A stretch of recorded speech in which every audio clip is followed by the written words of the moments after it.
Hey, this is Michael Isreal here with Real TV.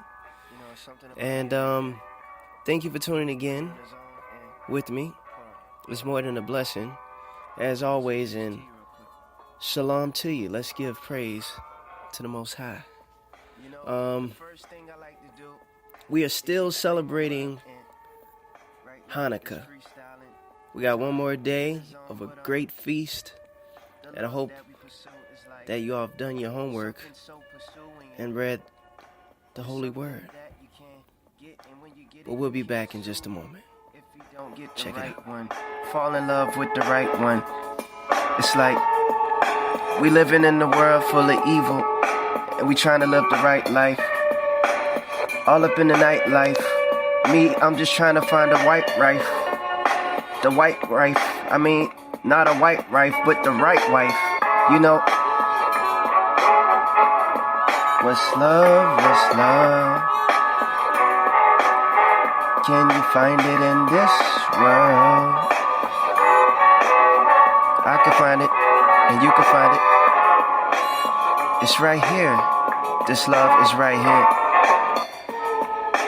You know, if we ever grew up drinking on our mother's milk, we would be strong right now. But it's funny how we've been growing up on cow's milk. Birth certificates is nothing but a bond. On the New York Times stock market, it's sad. We're all bonded by the span of time. So yeah, What's on my mind? that track is called What's Love? That track is called What's Love by yours truly. I'm going to try to make this a quick show, as quick as I can. But I did want to say, again, Happy Hanukkah to you all. And, it's still going strong. It's still going strong. Man, sometimes you get caught up in taking care of things around the house and one thing leads to another. But I have my nieces and nephews coming over tonight to partake in this feast, ranging from, I want to say, about 3 years old to 9. There's a 3-year-old, let me say 4 or 5, and then 8 and 9. And then plus one of my little sisters, her children. So we're going to have a little feast tonight. Got some food cooking on the stove. Got some in the stove. Got some fresh fruit. We're going to learn about some fruit. We're going to speak a little bit about the word. And, it's just a blessing. It really is. So, man, one thing led to another. Dang, it's just funny how the devil works. So I'm cleaning up regularly around the house, right? And then next thing you know, there's a leakage under the bathroom sink. So I got to go all the way out to Home Depot to get supplies. Supposedly it was the P-track valve. Had to get a new pipe, put that under there. I wanted to regrout the shower and everything, make it look excellent, pristine. Just in case, we were to go out walking and the kids got dirty, they need to take a shower and stuff like that. So, it's just crazy, man. That pipe really just threw me for a loop. But I'm glad I got it taken care of. Place is looking up to par. I'm very well pleased with it. Got the food going, just waiting on them to get here.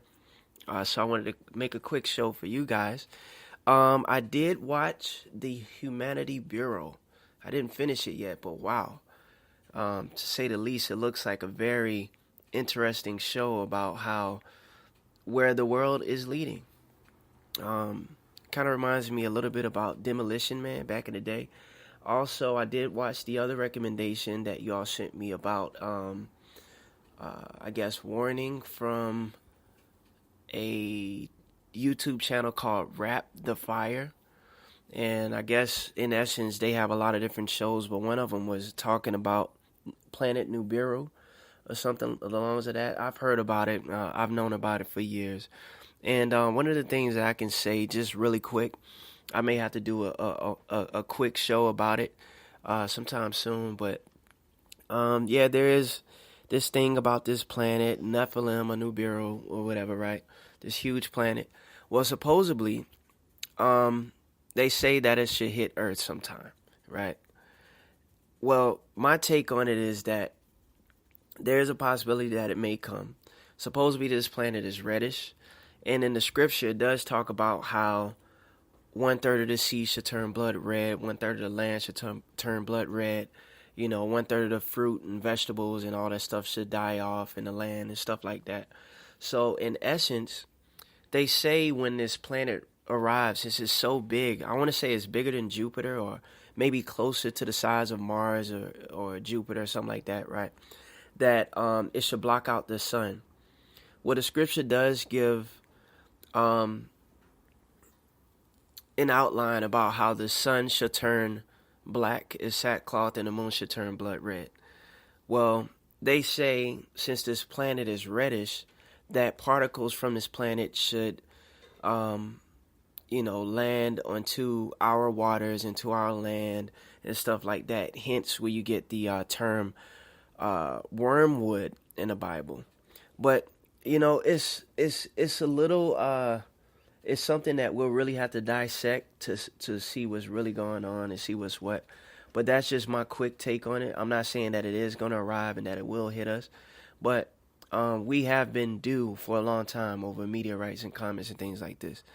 So, and the scripture also talks about fire and brimstone, during the days of Armageddon. But that's here nor there right now as far as the episode goes. I'm going to save that for a different time. But I did wanted to touch in with y'all to let you know that I did do my homework and I did watch your shows. And I hope that you all were able to read the rest of the book of First Maccabees from chapters 1 through 4. It's a lot of meat and a lot of great information about why we celebrate Hanukkah, how they defiled our kingdoms, and they did so many crazy things, and we eventually got it back. So that's why we celebrate a full 7-day feast. Okay, so tomorrow's the last day, and we go back to normal, to our regular eating habits.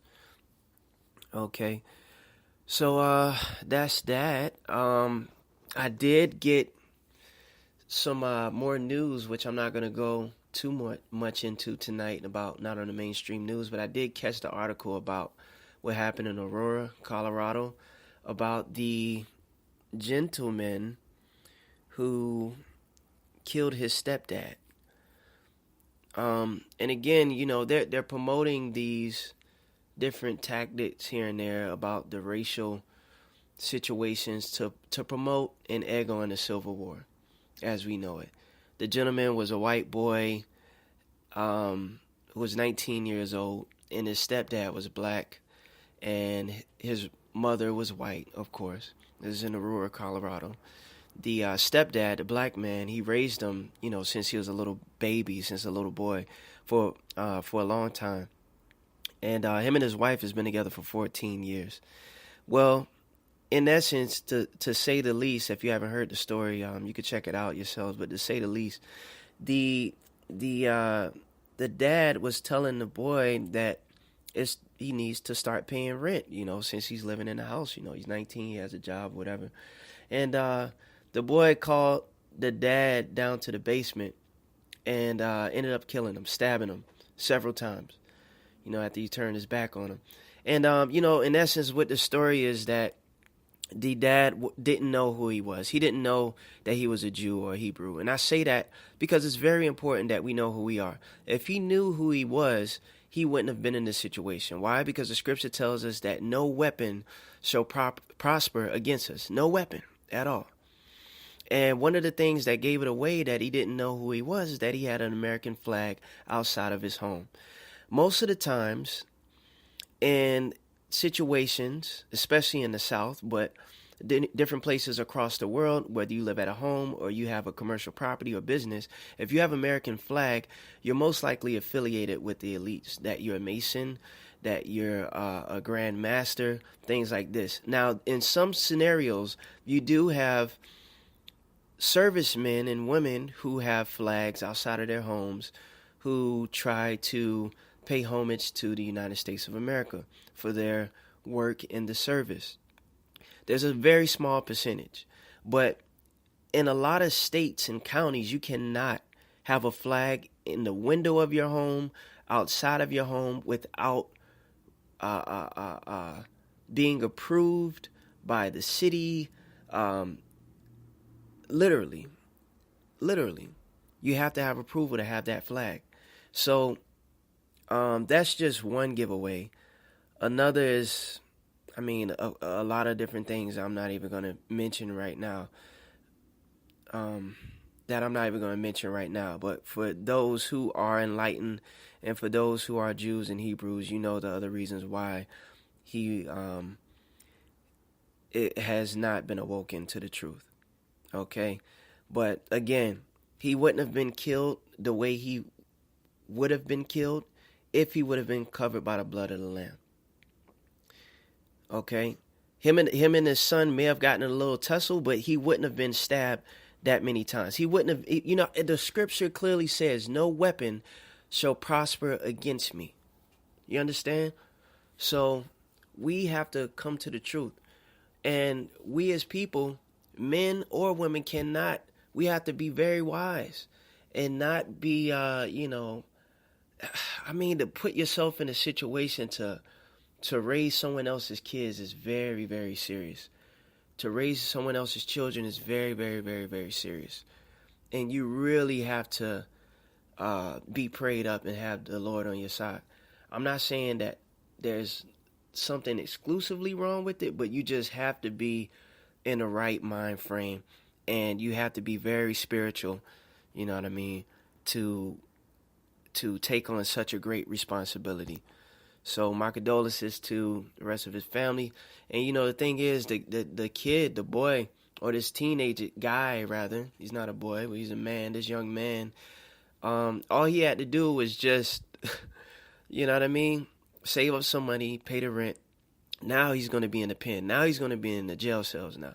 Now he's going to be cleaning some people's shoes. He's going to be some punk for these people in the jail. They're going to run up in him. I mean, there's no other way I can say it lightly, but he's going to be someone else's toy, someone else's boy toy. You know what I mean? Making people's bed if they don't kill him. You know what I mean? Now he has to live the rest of his life in jail, probably without parole. And if he does get it, it won't mean nothing, by the time he gets out, if he gets out, But these situations are going around all across the globe, all across the U.S., and they promoted it and pushed it to the news because it's supposed to be, quote unquote, that special time of the year, Christmas time of the year for individuals, and also to keep that race war in the back of people's mind. But anyways, I'm not going to read the rest of the Maccabees 2 and 3 as I would have liked. I know we stopped off at verse 13 in chapter 1, but there's just so much more that you can read on your own and get from the Most High. I mean, it's important that you read it anyways. But again, happy Hanukkah. I want to make this a quick show. I need to prepare the rest of this food and wait for my family to arrive so we can get the thing on and jumping, right? So, yeah, I love you guys, and thanks for tuning in to the short show tonight. I got a lot of other videos coming for you before the end of December that I'm trying to piece together for you. Very, very, very enlightening videos. So stay tuned for that. And while you prepare for your feast tonight, it's good to eat something good. This song is called Organic. Stay tuned for the next show. One love, one love. Yeah. Yeah. Yeah. Hold up. I don't like no GMOs. I don't like no non-organic chicken, and I don't eat no shrimp, and I don't eat no crab. Hold up. I don't eat no catfish. I don't eat no oysters, bruh. Go ahead and carry that on. I'm organic, bruh. I don't like, hold up. I don't think you hearing me. I like good juice. I like good food. I know this sound bizarre, but I'ma keep it real with you. Hold up. Would you as a person, take a Coca-Cola and pour it in a flower plant like Coca-Cola? So if a plant could drink Coca-Cola and die, what if we keep on drinking Coca-Cola and die? So I ain't saying I don't like no Coke. I mean, I don't do no dope, but I'm saying though, if I drink that H2O, keep drinking that good H2O, and if I'm a plant, that plant's a plant, then that's some good H2O. So I don't want no organic stuff. I mean, no organic. I mean, hold up. I don't like no GMOs. I'm all organic, bruh. I don't like no GMOs. I'm all organic, bruh. I don't like no GMOs. I'm all about organic, bruh. Why we in the stove and they putting beef in, I mean, why we in the stove, man, and they putting pork and gummy bears? I mean, why we in the stove and they putting pork and leather, man? Hold up, why we in the stove, bruh? They putting pork and basketball. Hold up, why we in the stove, bruh? They putting food, I mean, I don't think y'all hear me though. Hold up, hold up. Bruh, I don't like no cow's milk, but I ain't lying, I love ice cream. I don't like that cow's milk. In my fridge is almond milk, cashew, macadamia, the good stuff. I like the good stuff. I drink juice out of wine glass. You heard me, bruh? I drink my juice out of wine glasses. On a random day, I throw on a bow tie, and I ain't even no Muslim, bruh. Squash that. I'm straight Jew, bruh. You gotta know that. You my bro, you my sis. You gotta know that. If you a Joe, I mean, hold up. If you a Jew, then you are my bro. And if you are a Jew, then you are my sis. So I don't like no non-organic stuff. I'm all organic, bruh. I don't like no GMOs. I'm all organic, bruh. I don't like no GMOs. I'm all organic, bruh. I don't like GMOs. I don't like no fake food. Straight up. And I don't like no fake people. Straight up. And I don't like no rude people. Hold up. Straight up. I'ma keep it real with you. I'ma keep it straight up. I'ma keep it real. I'ma keep it real. Yeah, I'ma keep it real. I don't like no GMOs. I'm organic, bruh. I don't like no GMOs. I'm organic, bruh. Yeah.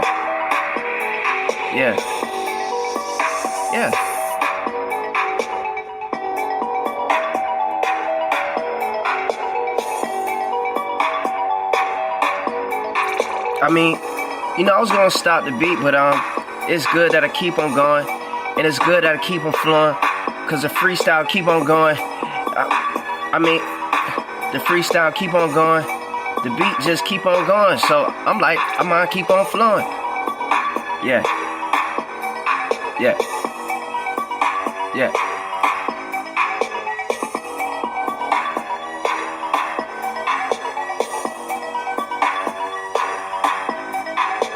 We living in the age where robots, robocops, forget all that. I like real people. I like real food. I like real conversation, not prudes. Why we always on the phone though?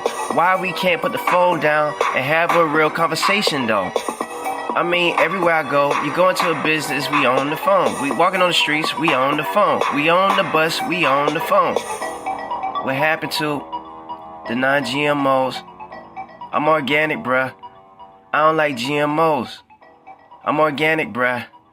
I don't like GMOs. I'm organic.